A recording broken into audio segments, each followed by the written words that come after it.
What is going on, guys? Your favorite YouTuber is back, and in this video, I'll talk about how you can be the best public speaker ever, and your friends would respect you when you use these tricks in front of them in the class. Or I'm assuming you're a student, so every once in a while, you have to speak in front of the class, and it'll also help you with your day-to-day conversations with your friends, with your family, and with your relatives, neighbors, and anyone basically.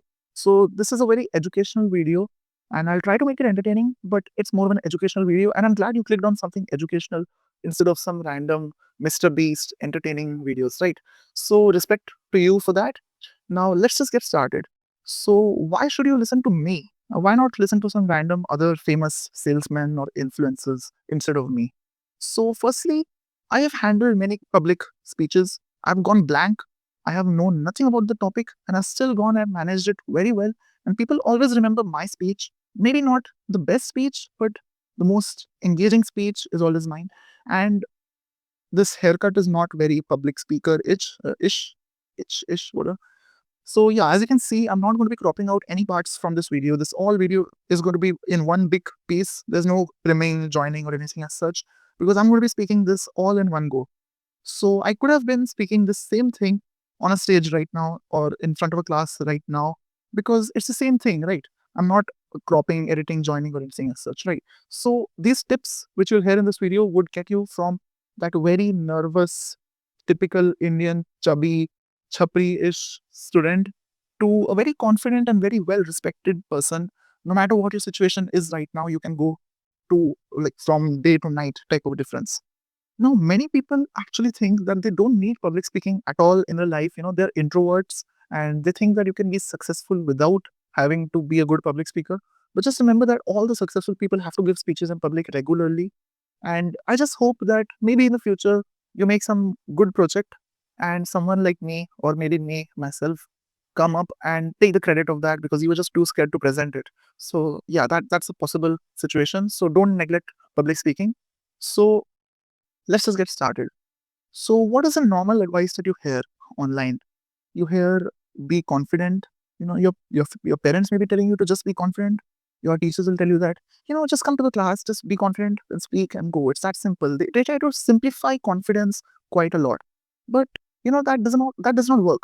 Maybe there's some girl you like, and then again your friends tell you that just go be confident. It does not work. We all know that just be confident advice does not work. So why does it not work? So how to be confident then? So confidence is very deep. So if you think about it, what is confidence? So confidence is basically being better or being good, right? So if I know for a fact that I can just simply walk in front of a class and then just not mess up, whatever I do, I'll just not mess up. So then I'll be confident, right? I'll not have any fear, right? So how can you have that lack of fear, that confidence? How can you have that feeling of being good? You have to actually be good, right? So you don't necessarily have to be good at public speaking. You can be good at other things. So I'm the best arm wrestler in my college. I'm the best runner, best everything, best at many things. So that's what gives me my confidence. But if you're good at a few things, you can just get confidence just like that. You have to remind yourself that you're good at this, good at this, good at this. So one trick is that I just spam a lot of pull-ups before any public speech, any speech that I have to give in public. And if I can't do pull-ups, then I just think of all the pull-ups that I've done throughout my life. And the average person can't do even one pull-up. So that's itself one thing that gives me confidence. So yeah, you need to be better than people. And the modern advice is that, just be humble. That does not work. Humility, humble, and all these things, they're not something you should do, you should follow, you should keep as a goal. Because just look up what's the definition of humility or humble or anything as such. It clearly says that you're worse than other people. It says something like that. Just check it up yourself. So yeah, don't be humble. Be like me. Be an exaggerated confidence type of a person. So yeah, feel better, feel superior to the audience. Now you will think that the audience will think that you are too cocky or whatever, but yeah, you have to be superior to the audience and you have to feel superior to the audience because think of it this way, why would an audience listen to someone who is not better than them? The audience will listen to someone who is better than them, right? So you have to feel better than the audience first. You have to feel like the audience is like a slightly worse version of you and you're trying to give them advice and trying to make them slightly better, something like that. you can have a bunch of extra confidence if you just imagine this. So yeah, let's just come to the next point now, which is language.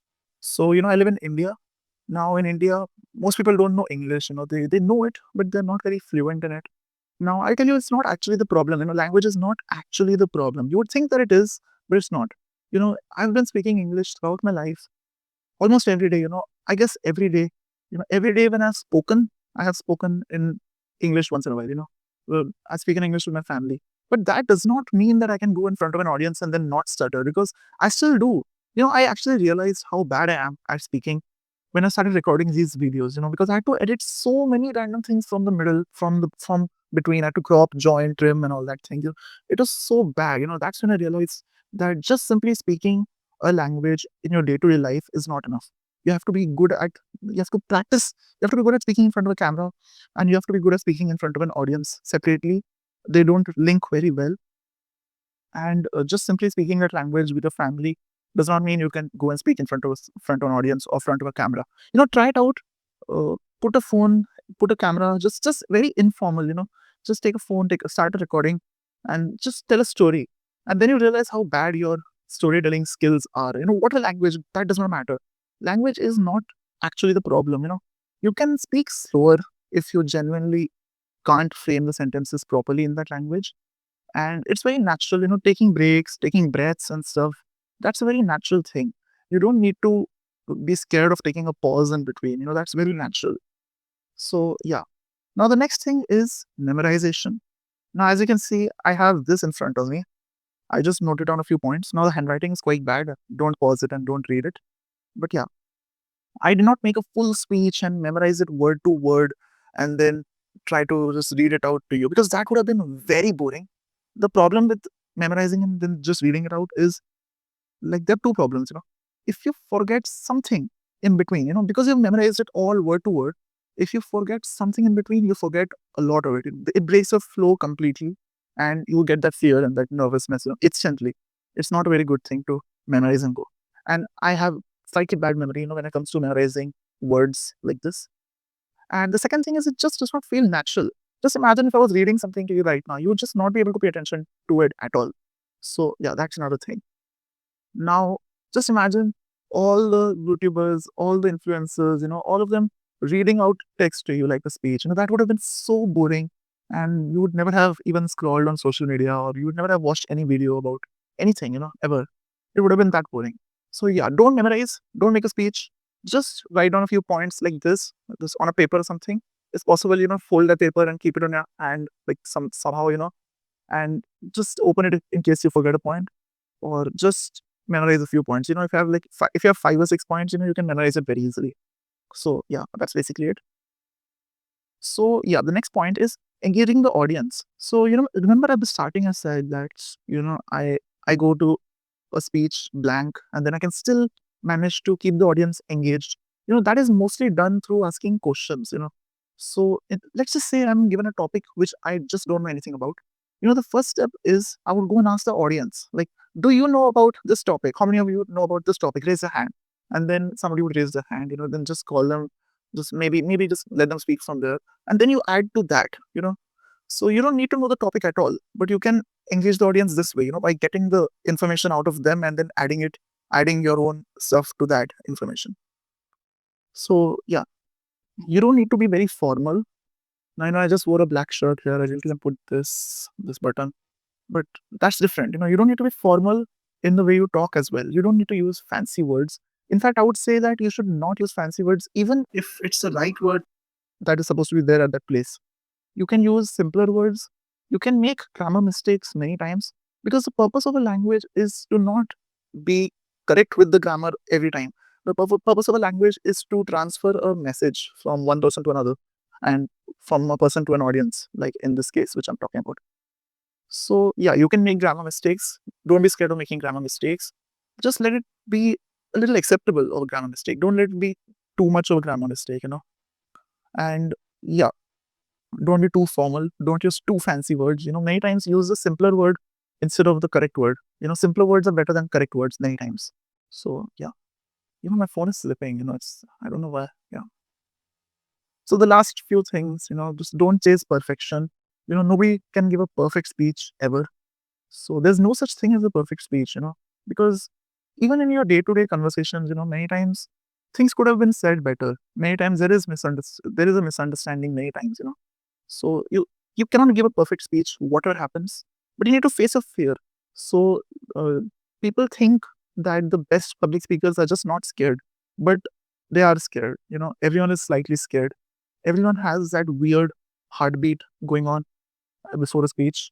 But then that is very common. You can actually convince yourself that that heartbeat is not fear, it is excitement. Fear and excitement are very similar. So even in your day-to-day life, anytime you're scared, just try to convince yourself that it's not fear, it's excitement.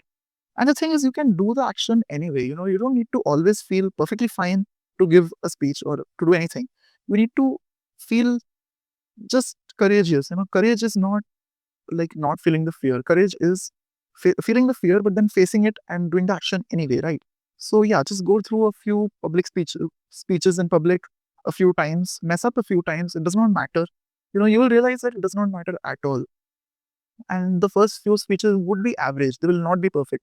So don't think that, oh no, I have to give a speech tomorrow. It has to be perfect. It will never be perfect. Even your billionth speech that you give, it will not be perfect. There'll always be a few mistakes.